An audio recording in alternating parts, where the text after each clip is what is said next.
Taking this, the demigod headed by King Indra arranged to fight the demons.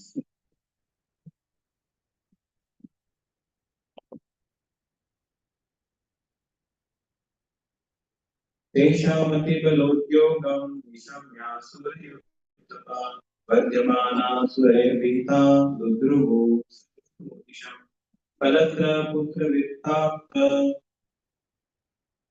गृहान् पाशुपरिच्छदा नावेक्षया Manas वारिता survey प्राणपरिषवा. When the great leaders of the demons who have been killed one after another saw the unprecedented exertion of the demigods in fighting, they began to flee, scattering themselves in all directions. Simply to protect their lives, they hastily fled from their homes, wives, children, animals, and household paraphernalia. Paying no heed to all this, the demons simply fled. Velumpan Raj Shikiram Ama Amara Jaya Kamshina Indrasturaj Mahishim Mataram Mama Chakrate. The victorious demigods plundered the palace of Hiranyakashipu, the king of demons, and destroyed everything within it. Then Indra, king of heaven, arrested my mother, the queen. Niyamana Bhayodvignam Rudatim Purariva Yadrichyaga Tatra Devashi Tadrashepati.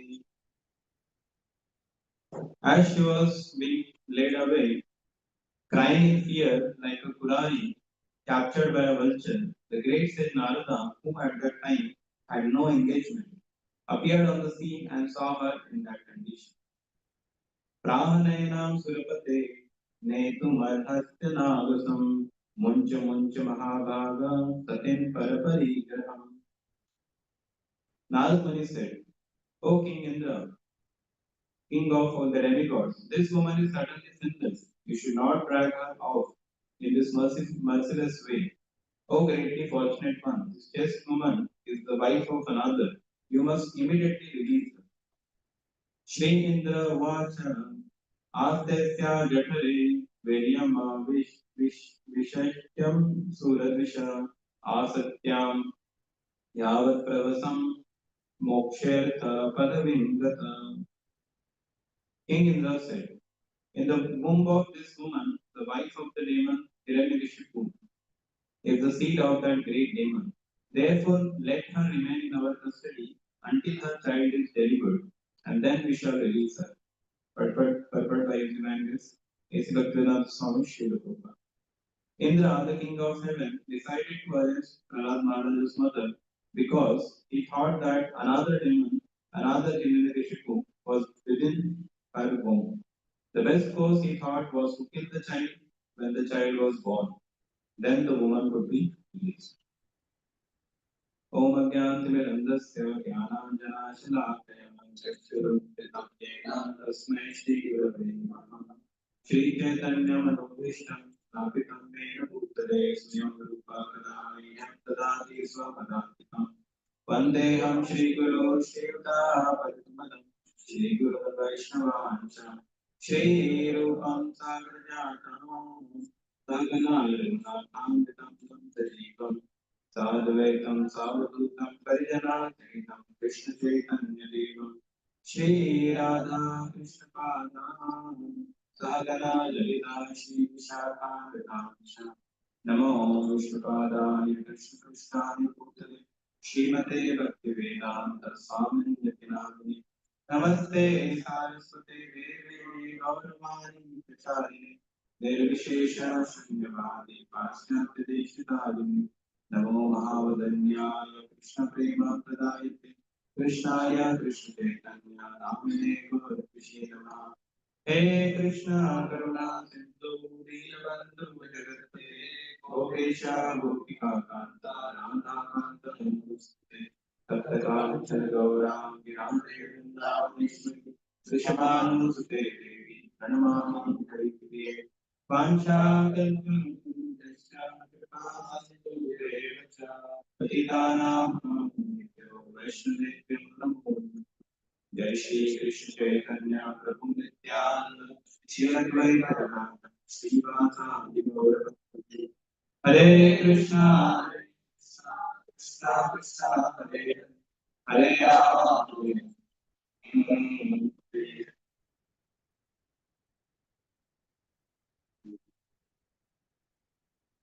Hare Krishna.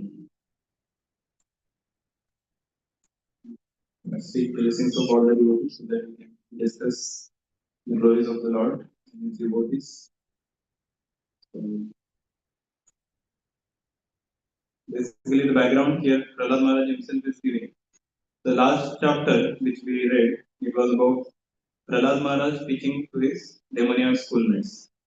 So in that we saw that Prahlad Maharaj is telling them about all this knowledge and such a knowledge. He is just 5 years old, but he is giving them the knowledge of the entire life, of this futility of this material life and all. And the children were very much amazed that how did he get this knowledge from? Because he is also with them only.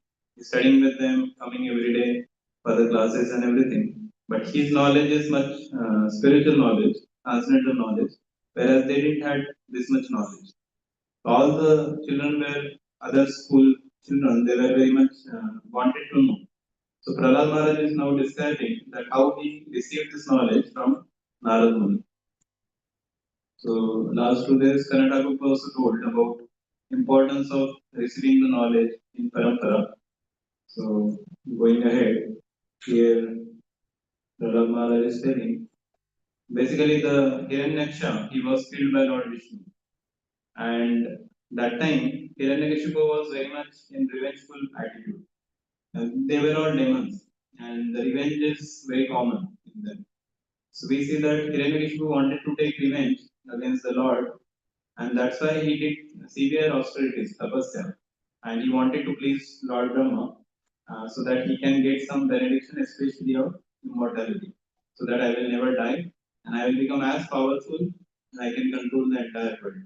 Basically, he wanted to take the position of the Lord. So, but on the so when this thing was happening in the background, his wife Kayaru, she was pregnant and she was carrying a child. So these demigods, so demigods and demons, they always have this fighting is going on always. So when they saw this opportunity that this demon is doing austerities for so many years, so now this Kayadu is not under anybody's protection. So they took that opportunity and they wanted to attack. They attacked the demon's palace and kidnapped Kayadu. And then in this particular verse, it is said that they wanted to kill the child within the womb of Kayadu, not knowing that the child is a great devotee of the Lord. So this is what happens when somebody. So it is said here one very special line comes. Indra says that let her remain in our custody until her child is delivered, and then we shall release her. So basically, even though they wanted to kill a demon or the demon's family, but still they didn't wanted to do the like today it's known as abortion, like killing the child within the womb itself.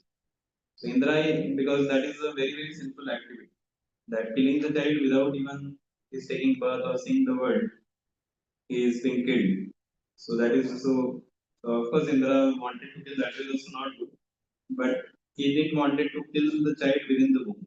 So he just was waiting when the child was born.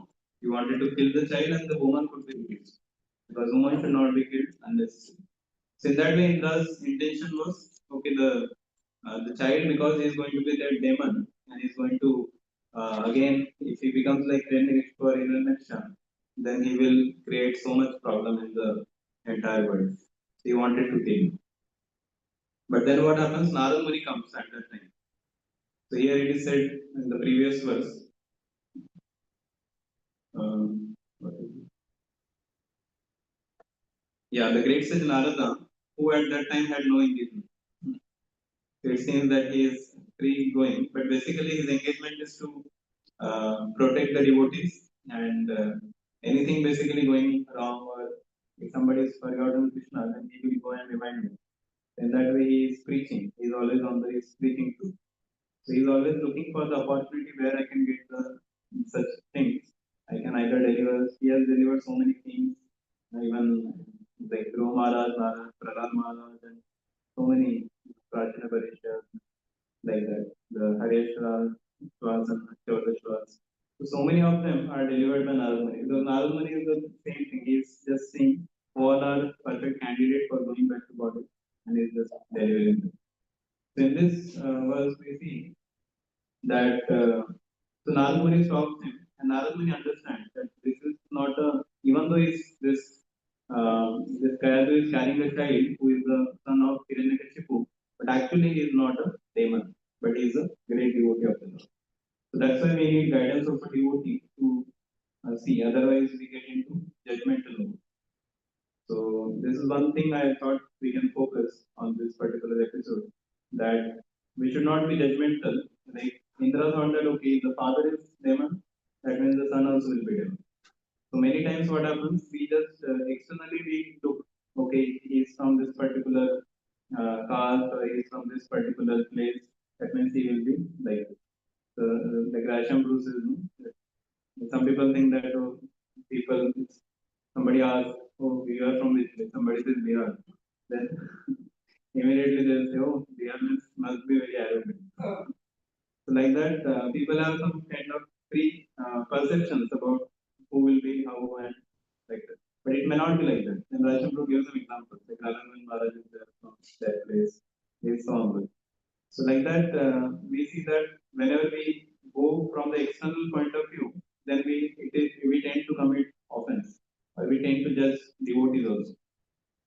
So in this case, it happened to Indra. Just imagine if the Prahlad Maharaj would be killed by the demigod. It would be such a big offense to killing a devotee. Like Prahlad. Of course, so this is how we see that judgment is not good.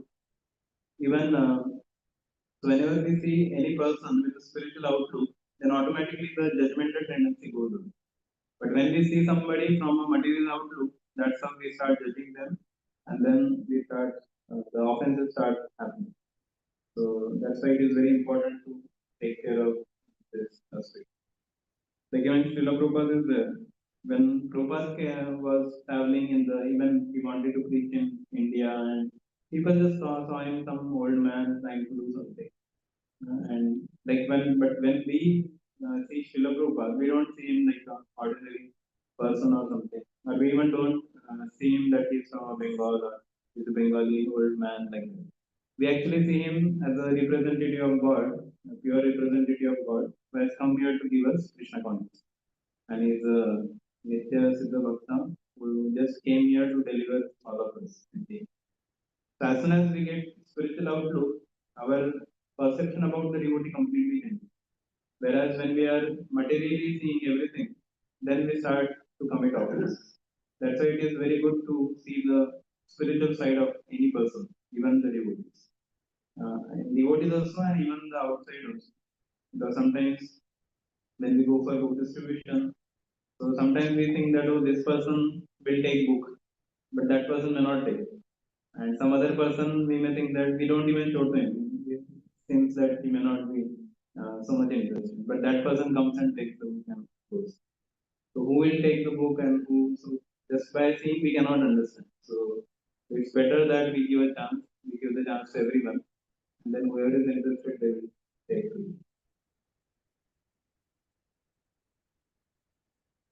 In the scriptures, there are many instances where this particular thing has happened.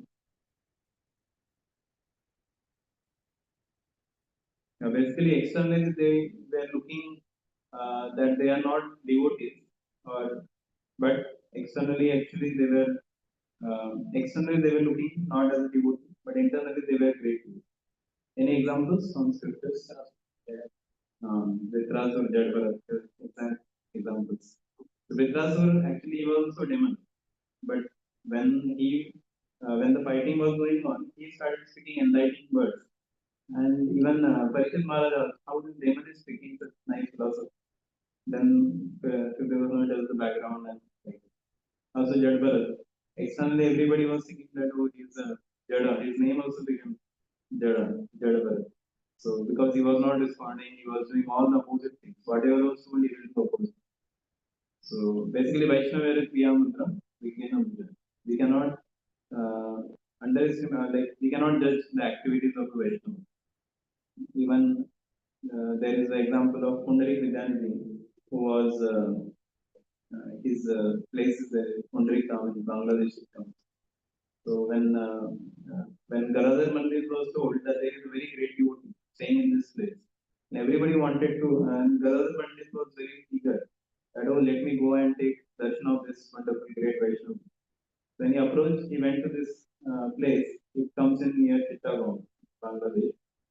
When Gadadhar Pandit went with Mukunda, so as soon as he entered the home, he saw that Pundarik Vidyanidhi is lying down, and there are two three people who are fanning him, and also he the Pundarik Vidyanidhi was having a mirror in front of him, and he was combing his hairs and looking how he's looking in the mirror like that. And also he was one person came and gave him a pan. He was doing that pan also. So and somebody was like massaging his feet. So as soon as Gadadhar Pandit saw this, for him the conception of devotee was different.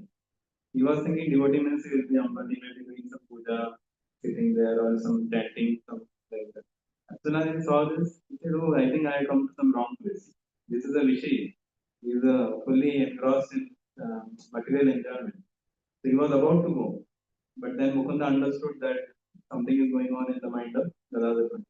Mukunda immediately recited one that Aho Vakiyam Tanakalapu.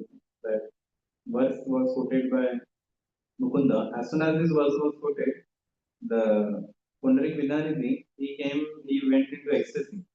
He started crying. He threw everything, whatever was there, table, and went into full ecstasy. Started tears coming from his eyes. And then Gadadhar Pandit understood, oh, this is not a Rishi, it's actually a pure devotee of the God. And then he felt that I committed some offense by judging him in this way. Then he actually took initiation from Pundarik. So this is how we see that sometimes we see some devotee from external view that he may be like this. But when we talk to him, we feel that oh, he's not, he's a very simple, nice person. So externally looking, he may commit some apradhas with even devotees.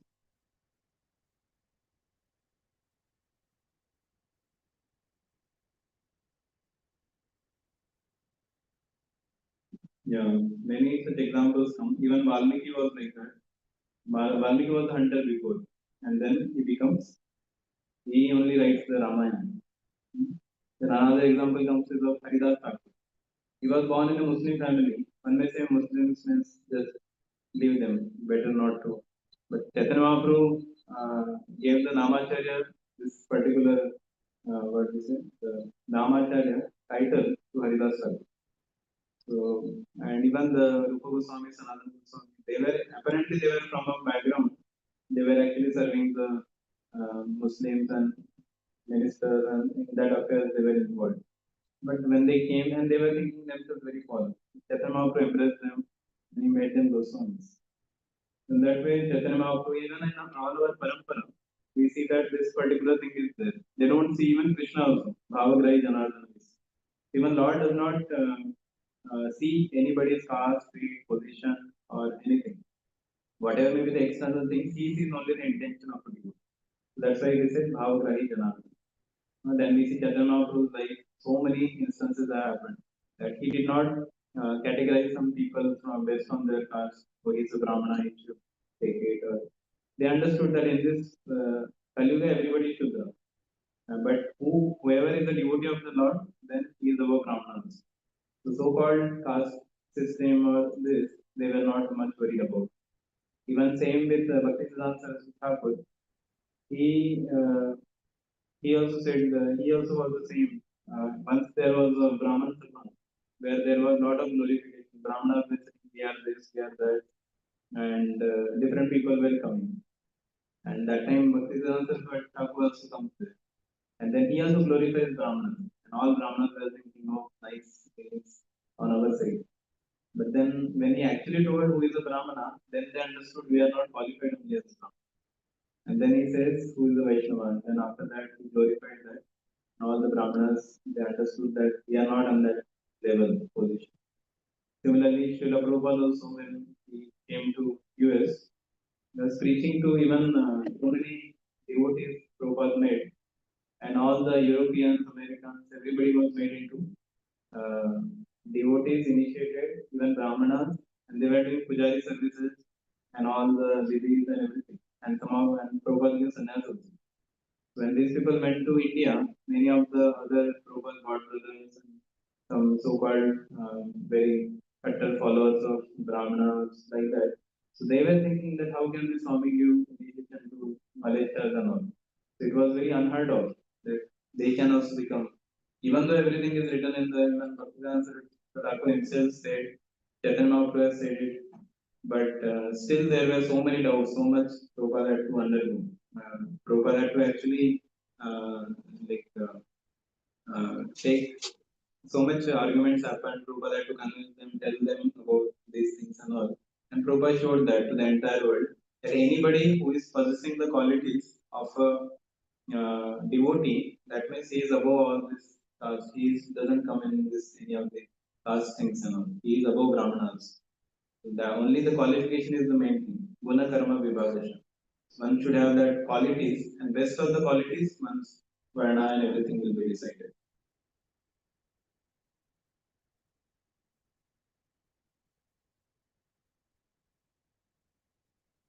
Yeah, so there is one verse also comes in Srimad Bhagavatam.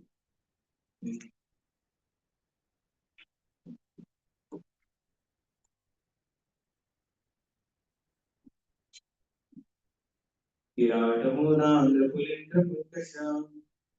Avir Shumbhaya Varam Prasadaya Ennecha Papa Yadamashtrayasthayam Shuddhanti Tasmai Prabha Vishnu. Here it is said, Kirata Hunams, Andhras, Pulinda, Pulkashas, Averas, Shumbhas, Yamanas, and members of the Khasa races, even others addicted to sinful acts, can be purified by taking shelter of the devotees of the Lord, due to his supreme power. So Lord is so powerful that anybody, even if he may be the most sinful person, he can also be delivered. He can also be purified. I beg to offer my respectful obeisances to him.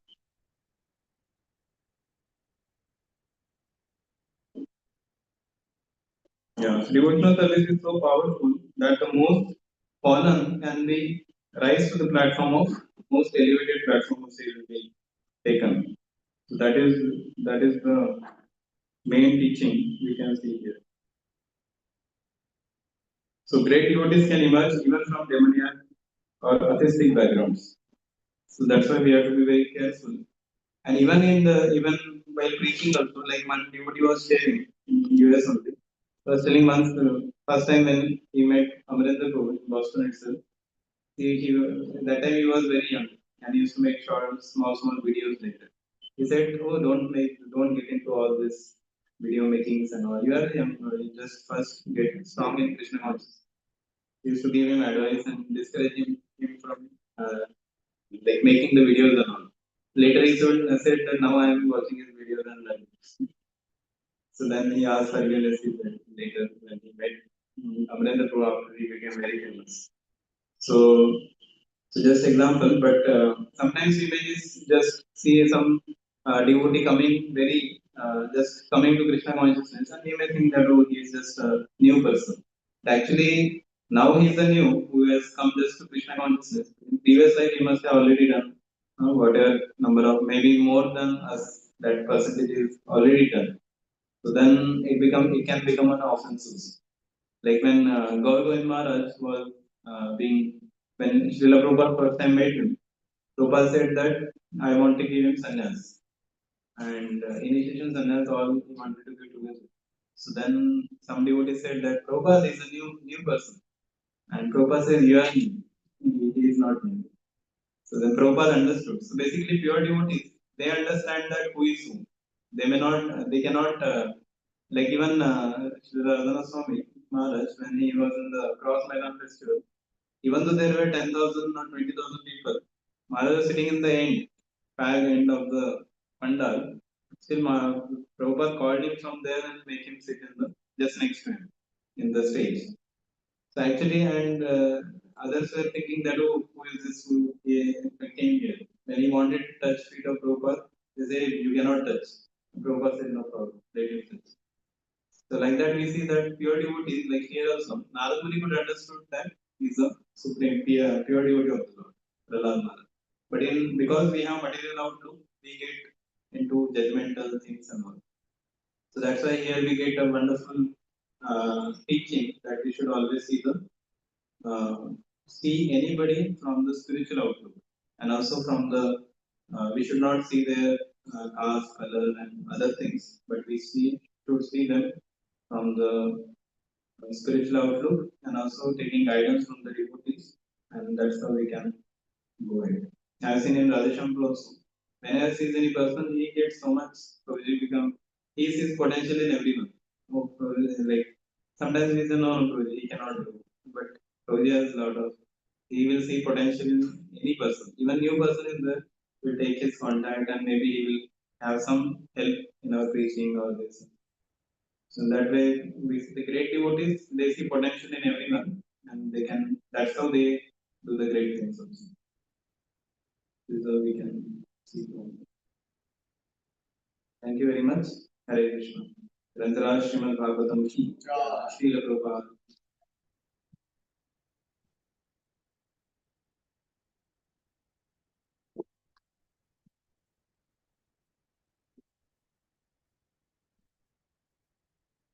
If there's Muktananda Prabhu can add something.